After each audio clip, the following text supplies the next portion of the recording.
I'm not feeling very fearful right now. I am, like I said, very angry. And I found, Charlie's favorite portion of the song. I'll show you the text between him and I, because this feels very relevant right now. This is, again, lyrics directly from the song Power, but I just needed time alone with my own thoughts, got treasures in my mind, but couldn't open up my own vault. My childlike creativity, purity, and honesty is honestly being crowded by these grown thoughts. Reality is catching up with me. Taking my inner child, I'm fighting for custody with these responsibilities that they entrusted me. And that's a moment where he is really speaking about how hard it is. Like when you're saying, no, this is what I believe. And they say, you're not allowed to believe that. You feel like you are fighting for custody of yourself. And I want to be very clear that I believe, in fact, I know that towards the end, Charlie was fighting for custody of himself. I want to say that. I want to say that plainly. And there are lies that are being told and they need to be slapped down right now. There's one person who's been out there acting like he is a widow, just saying the absolute most, tweeting first about what happened to Charlie, following it minute to minute, and doing hits in a foreign country, right? Like making time to do hits on Fox News, 2 of them. Bibi Netanyahu who's fighting, I think, like an 84 front war with everyone, made a lot of time for Charlie Kirk. You would have thought they were the best of friends, as close as him and Trump were. But I will say I don't recall Erica mentioning Bibi Netanyahu in her speech. The way he's presenting it is like he was this is just the worst loss for him, but I don't think that is the truth. In fact, I know for a fact that he is misrepresenting some things that happened there towards the end.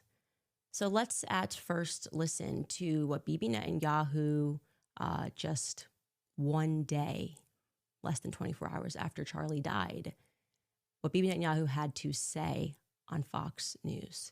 Take a listen. We're just heartbroken. Myself, my wife, my family, my son actually, on his 2019 visit to Israel, had lunch with him and his wife, Erica. We're shattered first as human beings because a great human being has been taken from us. Was an extraordinary friend. He said, he wrote me a letter on May 2nd this year. He said, one of my greatest joys as a Christian is advocating for Israel and forming alliances to defend Judeo-Christian civilization. A few weeks before the tragedy yesterday, I called him and I spoke to him and I said, please come to Israel. I invited him to Israel.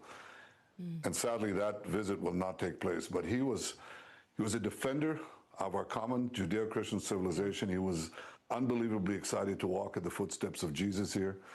He valued our bond, the bond between America and Israel. He did so many things to defend free speech. He had his truth. He stood up for it. But he said, you can come and debate me. He invited that debate. He certainly didn't invite the violence, the horrible violence that tried to silence him. And this is a worldwide problem. The people on the extremes, the Islamists, the radical Islamists, and their union with the ultra progressives, they often speak about human rights. They speak about free speech, but they use violence to try to take down their enemies. Whether it's President Trump, who's been almost assassinated twice, or they try to kill me here too. But they got Charlie Kirk, and it's just heartbreaking.